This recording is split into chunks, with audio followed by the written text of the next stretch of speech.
aqui maravilhosamente maravilhada com a história que a gente vai contar hoje. Peguei aqui, ó, fui desafiada para uma guerra. Estou aqui me preparando porque, né, eu preciso entrar nessa guerra e ganhar. Peguei aqui minha arma de guerra e eu estou pronta para a guerra. E aí me deparo com um grande obstáculo. Que obstáculo será que é esse? Que história estamos falando? Não perde esse vídeo, vem comigo. Maravilhosas desse canal, maravilhoso também. Tu tem que ser maravilhoso por aqui. Olha só, o que é um obstáculo? As crianças já ouviram falar sobre a história da queda das muralhas, mas você realmente já trabalhou com as suas crianças sobre obstáculos? O que é obstáculo? Como vencer obstáculo? Qual foi o tipo de aplicação que você fez na vida da sua criança? Hoje a gente vai usar essa história para trazer a aplicação de que todos nós temos obstáculos na nossa frente. Pode ser um obstáculo real, como por exemplo, eu quero escalar uma árvore.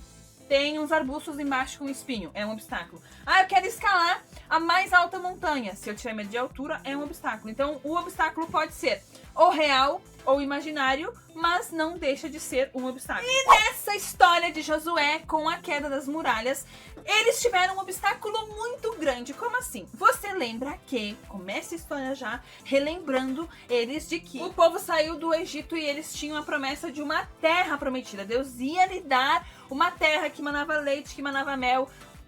Mas não era simples assim. Deus não ia dar para eles de lambuja, de presente. Eles iam ter que batalhar, eles iam ter que trabalhar. Deus não ia dar algo assim para eles que eles não tivessem que fazer a parte deles. Nunca esqueça que o que é para Deus fazer, Deus faz, mas o que é para nós fazer a nossa parte, nós temos que fazer. Deus prometeu que ia dar a terra para eles. Só que junto com essa terra vinha gigantes, vinha os povos inimigos, tinha já construções, casas, cidades, famílias, animais, já tinha uma estrutura toda ali formada. E quando Deus falou que ia dar isso para eles, só falou que era uma terra que manava leite e manava mel. Era uma terra perfeita. Para eles que eram um povo que estavam vivendo em escravidão, agora eles iam ganhar uma terra que produzia tudo com fartura. Porém, a parte deles eles teriam que fazer. E qual era a parte deles? Acreditar que o Senhor cumpriria as suas promessas. Então, começando, a nossa história se passa lá em Josué capítulo 6. Finalzinho do 5, início do 6 ali é a nossa história de hoje. E aí já começa de cara ali com Josué, né, pronto pra guerrear, pronto pra lutar. Ele tava à frente, ele era o líder, ele tinha a sua diferença. Ele foi posto no lugar de Moisés. Você lembra de Moisés, toda aquela história acontecida, ele não entrou na terra prometida. Agora Josué era o líder do povo, era aquele que governava o povo. Jericó era uma cidade que ela era murada. Ela tinha muros enormes, enormes, enormes, enormes, enormes, enormes, enormes. Por quê? Justamente para a cidade, os moradores ali se precaverem contra os inimigos. Então, quem via de fora era uma muralha enorme, não tinha como passar, não tinha como penetrar a proteção dessa cidade. E quem via de dentro estava se sentindo seguro ali dentro, porque as muralhas estavam lhe protegendo do povo inimigo, estavam lhe protegendo de ataques, lhe protegendo da guerra. Então, estar dentro ali da cidade era muito estável, era muito cômodo. O povo ali de Jericó, o povo que morava, que habitava ali na cidade, estava se sentindo protegido.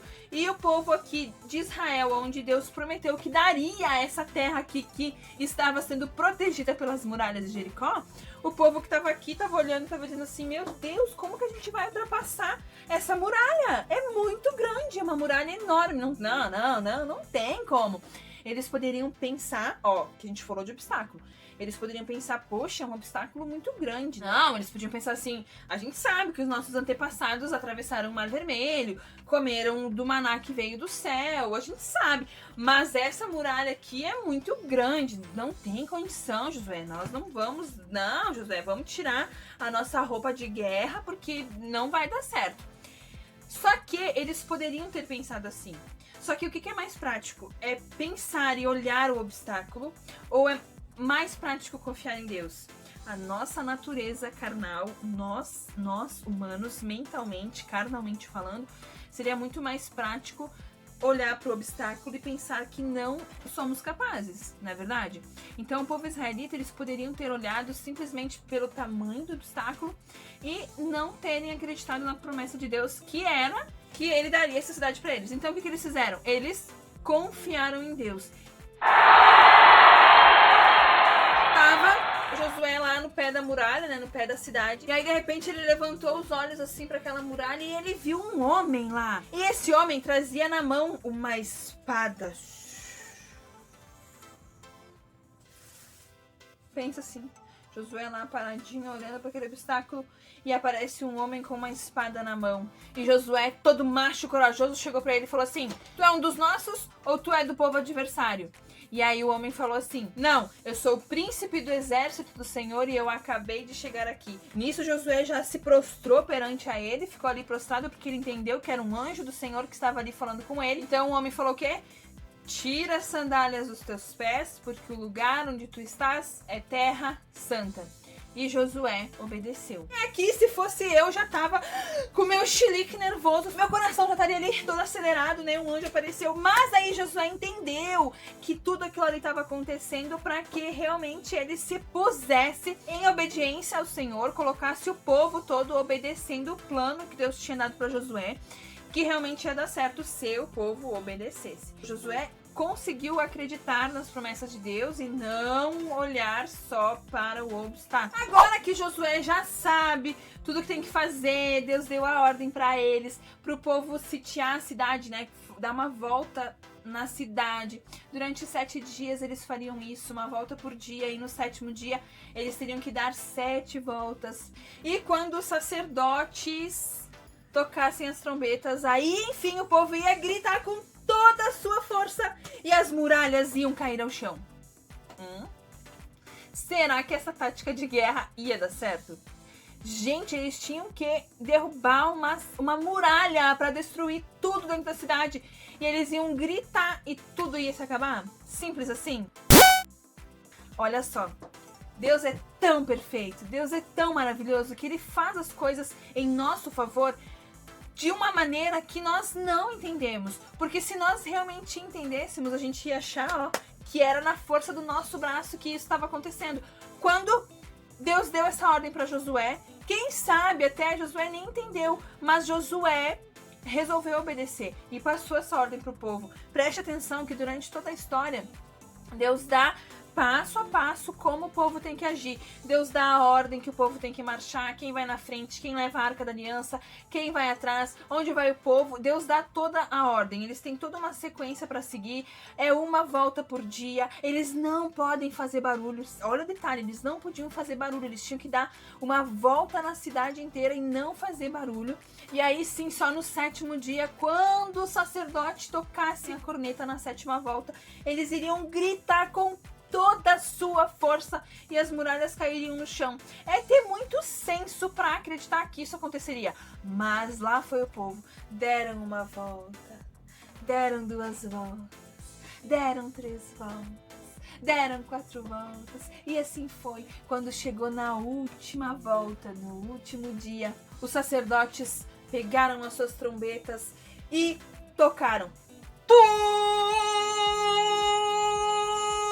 E aí Josué falou assim: é agora! Gritem! E o povo todo começou a gritar. E quando eles gritaram, as muralhas...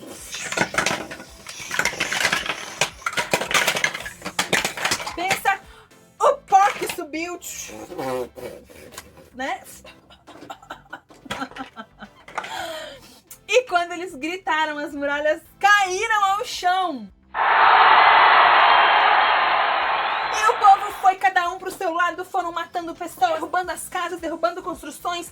A ordem de Josué era que tudo deveria ser destruído. Tudo. Ninguém era para pegar nada, uma caneta, uma camiseta, nada poderia ser pego daquele povo.